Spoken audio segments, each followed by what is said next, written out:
Pengakuan mantan dosen UGM Kasmujo yang berbeda dengan Jokowi jika dirinya bukan pembimbing skripsi Jokowi. Apakah menegasikan keaslian ijazah Jokowi?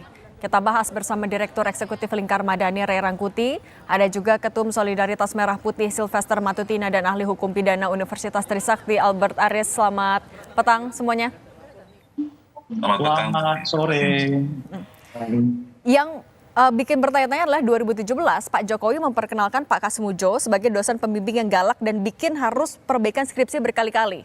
Tapi kemudian Pak Kasmujo membantah kalau ia adalah dosen skripsi. Nah, kalau Bung Ray membacanya seperti apa? Apakah ini akan berpengaruh kepada polemik ijazah Pak Jokowi? Secara langsung sih tidak ya, tapi secara tidak langsung dalam kerangka menimbulkan pertanyaan publik itu ya terjadi gitu. Kalau secara hukum sih enggak, karena kan tidak ada dikaitkan keaslian ijazah ini dengan Pak Kasmujo tadi gitu kan. Nah, hanya ada pengakuan itu bahwa beliau bekas dosen pembimbing tapi dibantah gitu. Itu artinya urusan soal kejujuran aja kalau soal itu gitu. Dan saya kira agak berhubungan langsung dengan keaslian ijazah atau tidak gitu. Soal kejujuran ini maksudnya ada pernyataan yang gimana, Bung Ray? Kan kalau disebut beliau dosen pembimbing tapi dibantah oleh yang bersangkutan, ya tentu ada unsur soal jujur nggak jujur di dalam. Kecuali kita mau menafsirkan misalnya yang dimaksud oleh Pak Jokowi ke dosen pembimbing itu ya bukan dalam konteks skripsi misalnya ya, tapi pembimbing kehidupannya, pembimbing rohaninya, ya pembimbing jalan hidupnya, ya kita itu lain lagi ceritanya kan bisa kemana-mana lagi nanti tafsir dari yang dimaksud dengan dosen pembimbing ini gitu. Tapi kalau konteksnya dengan dosen pembimbing dalam kerangka skripsi, ya jelas itu sudah dibantah oleh yang bersangkutan kan. Oke, kalau Bung Sylvester, adanya perbedaan pernyataan dari Pak Jokowi 2017 lalu dengan Pak Kasmujo, ini membuat publik juga jadi ikut bertanya-tanya. Kalau tanggapan Anda seperti apa? Ya, jadi kalau keterangan Pak Kasmujo ini nanti kita buktikan.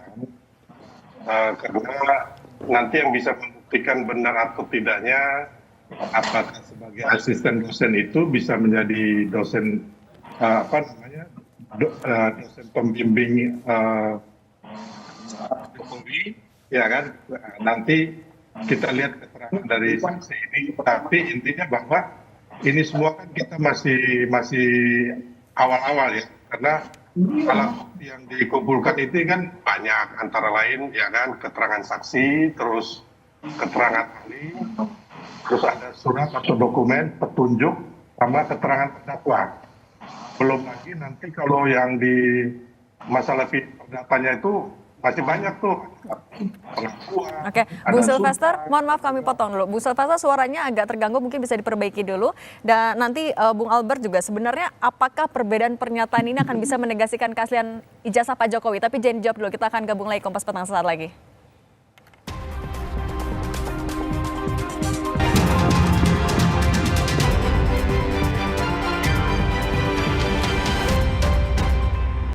Kami lanjutkan dialognya. Bung Sylvester, kami mau tegaskan, dengan adanya pernyataan yang berbeda antara Pak Jokowi dengan Pak Kasmujo, kalau Anda sendiri ragu nggak? Ini kan kejadiannya udah lama, tapi nanti kita lihat pembuktian daripada saksi itu, nanti alat bukti yang lain, nanti yang pastinya itu kan ada pemeriksaan ya. Kalau yang Pak Kasmujo ini kalau nggak salah digugat di Solo apa Boyolali ya.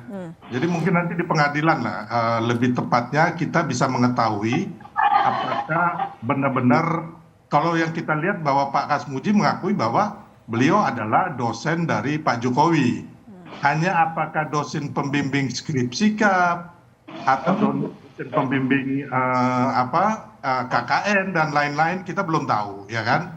Tapi intinya di situ kita melihat bahwa Pak Kasmujo sudah mengakui bahwa beliau adalah dosen ataupun asisten dosen, ya kan. Mengenai asisten dosen, apakah bisa jadi dosen pembimbing? Bisa saja gitu loh. Tapi bukan dosen pembimbing utama, ya kan. Wakil dosen pembimbing biasanya begitu. Makanya, tapi intinya bahwa di situ Pak Kasmujo sudah mengatakan kepada kita semua bahwa beliau adalah dosennya Pak Jokowi. Dan keterangan Pak Kasmujo ini kan hanya salah satu dari alat bukti. Oke. Belum lagi alat bukti yang lain ya. Nanti Bang Albert lah yang lebih paham biasanya berapa banyak alat bukti yang diperlukan gitu loh. Intinya itu. Oke, kita ke Bang Albert kalau gitu.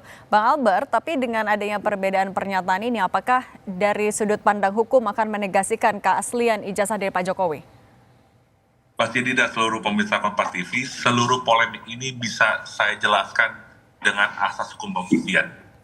Yang pertama adalah, berarti kan menurut penggugat, ada pengakuan dari Pak Jokowi di hadapan alumni, ada videonya itu ya, bahwa Pak Kasmujo adalah dosen pembimbing skripsi beliau, gitu ya, pengakuan pertama itu.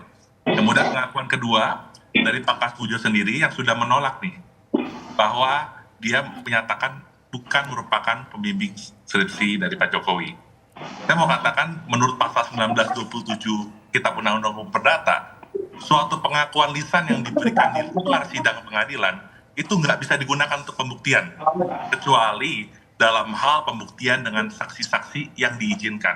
Nah, kita perlu mencermati dalam hal ini. Sependek pengetahuan saya, Pak Kasmujo itu kan ditarik sebagai turut tergugat kalau saya nggak salah ya. Kalau betul Pak Kasmujo ditarik sebagai turut tergugat, otomatis Pak Kasmujo tidak bisa jadi saksi dalam perkara perdata yang sedang digugat di PN Sleman. Nah, kalau dengan demikian, apalagi dari pihak UGM, tadi saya browsing dengan cepat Mbak Cindy, nanti pemirsa dan seluruh masyarakat Indonesia bisa buka sendiri di etd.repositoriugm.ac.id, itu jelas kok, skripsinya Pak Jokowi ada, dan nama pembimbingnya di situ tertera dengan jelas siapa, silakan dicari tahu sendiri. Dan saya mau menegaskan lagi kembali, berdasarkan pasal 1870 Kitab Undang-Undang Hukum Perdata, ijazah itu adalah akta otentik yang memiliki kekuatan pembuktian yang sempurna mengenai isi di dalamnya, bahwa menerangkan itu telah sesuai dengan apa yang termaktub di dalamnya, yaitu namanya siapa, kampusnya di mana, siapa yang menandatangani ijazah tersebut. Jadi dengan demikian, Mbak Cindy, ijazah itu merupakan akta otentik yang memiliki kekuatan pembuktian sempurna. Dalam kesempatan lalu juga saya sudah pernah menyampaikan juga kan, bahkan ijazah tersebut mungkin sudah digunakan untuk melamar kerja, sudah digunakan untuk melamar wali kota 2 kali ya kan, dalam proses di KPU, gubernur DKI sekali, dan presiden 2 periode. Maka secara hukum pembuktian kita mengenal ada istilah persangkaan, bahwa yang sudah digunakan tersebut harus dipandang sebagai dokumen yang asli sampai dapat dibuktikan sebaliknya. Siapa yang membuktikan, Mbak Cindy? Yang membuktikan adalah penggugat. Dan saya sudah katakan bahwa 2 pengakuan tadi, entah Pak Jokowi itu slip of tongue atau tidak, itu urusan lain, atau pengakuan dari Pak Kasmujo, itu menurut BW, pasal 1927, tidak bisa digunakan untuk pembuktian. Silakan dicek sendiri, pasal 1927 Kitab Undang-Undang Hukum Perdata. Demikian, Mbak Cindy. Oke, saya mau ke Bung Rey. Bung Rey, ada poin lagi yang juga saat ini baru-baru ini disampaikan oleh Bung Roy Suryo. Ketika ia diperiksa, ia bilang ia bingung karena statusnya ternyata bukan terlapor. Apa yang Anda tangkap sebenarnya dari proses ini di polisi? Sebetulnya ada 3 persoalan baru lagi ya terkait dengan kasus ini. Pertama tentu soal pengakuan ini ya.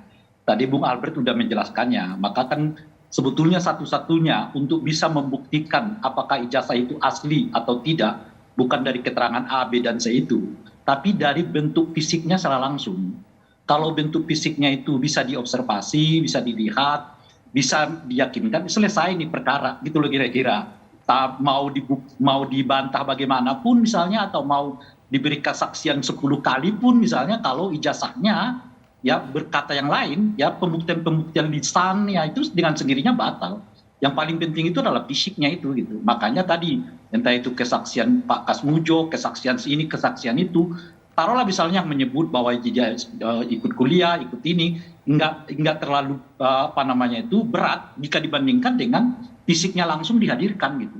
Nah, masalah kita sekarang fisiknya ini enggak ada yang tahu siapa yang megang gitu loh kira-kira. Kalau pengacara Pak Jokowi menyatakan sudah diserahkan kepada Bareskrim, tapi baru saja kita membaca juga pernyataan dari Bareskrim juga melalui badan informasi mereka yang menyebut yang mereka terima itu adalah fotokopian ijazah. Nah ini jadi tambah bingung lagi kita ini. Berarti yang diserahkan kemarin itu benar enggak?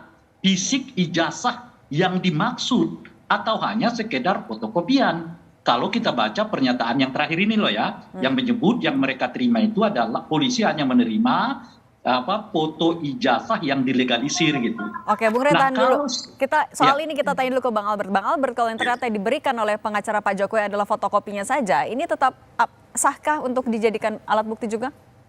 Ya, kita geser dulu ya. Tadi di awal saya menjelaskan soal konstruksi perkara perdata IDPN Sleman ya. Nah, sekarang kita bergeser ke konstruksi laporan dan pengaduan Pak Jokowi ya di Polda Metro Jaya. Nah, perlu kita pahami bersama, saya mau meluruskan sedikit yang tadi disampaikan oleh Bang Rey, ini prosesnya masih penyelidikan. Penyelidikan itu menurutku adalah serangkaian tindakan penyelidik untuk mencari tahu apakah sudah ada peristiwa pidana atau belum. Makanya tadi si Pak Roy Suryo dipanggil dalam undangan klarifikasi. Berarti penyelidikan ini sudah pasti belum pro justisia, masih mengedepankan praduga tak bersalah. Sudah pasti juga pengacara Pak Jokowi belum menyerahkan ijazah asli. Nanti kalau seandainya perkara ini naik ke penyidikan, maka nanti